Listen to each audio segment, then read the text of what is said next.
আসসালামু আলাইকুম ভিউয়ার্স। দুর্দান্ত স্বাদের একটি ভুড়ি ভুনা রেসিপি শেয়ার করব। তো চলুন ভিডিওটি শুরু করি।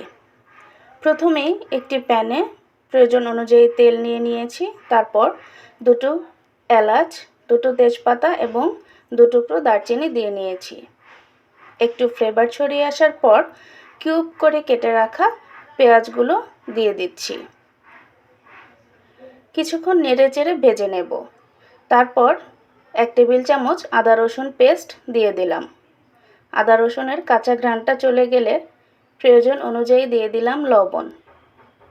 1 চা চামচ হলুদ গুঁড়ো, 1 চা চামচ মরিচ গুঁড়ো, 1 চা চামচ ধনিয়া গুঁড়ো দিয়ে নিলাম।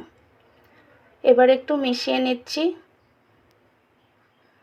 তারপর এখানে খুব সামান্য পরিমাণে একটু পানি অ্যাড করে দেব। এখন ভালোভাবে কষিয়ে নেব। কষানোটা যতটা ভালো হবে আপনার তরকারির স্বাদটাও ঠিক ততটাই ভালো হবে। কষানো হয়ে গেলে আমি ফ্রোজেন করে রাখা ভুড়িগুলো দিয়ে দিলাম। এটা আগে থেকেই সেদ্ধ করে ফ্রোজেন করে রেখেছিলাম। এখন ঢাকনা দিয়ে ঢেকে চুলার আঁচটা মিডিয়াম রেখে অনেকটা সময় ধরে কষিয়ে নিতে হবে। মাঝে মাঝে ঢাকনাটা উঠিয়ে একটু নেড়েচেড়ে নিচ্ছি। এবার একটা আলু কিউব করে কেটে দিয়ে দিচ্ছি।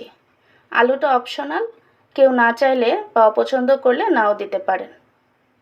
তবে আমার বাসায় আলুটা খুব পছন্দ, তাই আমি দিয়ে নিলাম। এবার আরও অল্প পরিমাণে পানি অ্যাড করে ঢেকে রান্না করব। তো কিছুক্ষণ রান্না করার পর আবার একটু উঠিয়ে নেড়েচেড়ে নিচ্ছি। এই ভুড়ি ভুনাটা গরম ভাত, পরোটা, রুটি সব কিছুর সাথে খেতেই খুবই সুস্বাদু লাগে। তো একটু চেক করে নিচ্ছিলাম আমার আলুটা সেদ্ধ হয়েছে কিনা। আলুটা প্রায় সেদ্ধ হয়ে গিয়েছে। এখন এই পর্যায়ে আমি কিছু আস্ত রসুনের কোয়া অ্যাড করে দিচ্ছি। এই রসুনটা অ্যাড করার ফলে এই তরকারির স্বাদটা আরও দ্বিগুণ বেড়ে যায় এবং আস্ত রসুনগুলো যখন মুখে পড়ে খাওয়ার সময় এর ফ্লেভারটা খুবই দুর্দান্ত লাগে।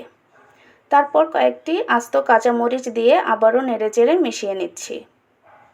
চুলার আঁচটা এই পর্যায়ে মিডিয়াম রেখেই পুরো রান্নাটা শেষ করতে হবে।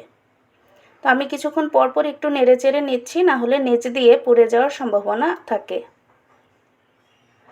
তো বন্ধুরা, আমার ভিডিওটি যারা দেখছেন, ভিডিওর কোথাও যদি একটুও ভালো লেগে থাকে তাহলে অবশ্যই আমার চ্যানেলটিকে সাবস্ক্রাইব ও ফলো করে দেবেন, আর একটু লাইক, কমেন্ট, শেয়ার করে দেবেন। আপনাদের কাছে এটা আমার রিকোয়েস্ট রইল।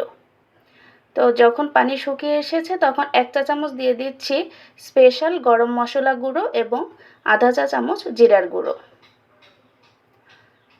দিয়ে দেওয়ার পর আবারও নেড়েচেড়ে মিশিয়ে নিচ্ছি। এখন শুধু চুলার আঁচটা লোতে রেখে ভাজা ভাজা করে নিলেই হবে। যারা একটু মাখো মাখো খেতে পছন্দ করেন তারা এই পর্যায়ে তুলে নিতে পারবেন।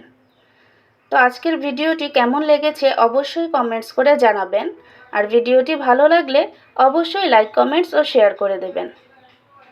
আজকে তাহলে এই পর্যন্তই বন্ধুরা। আল্লাহ হাফেজ।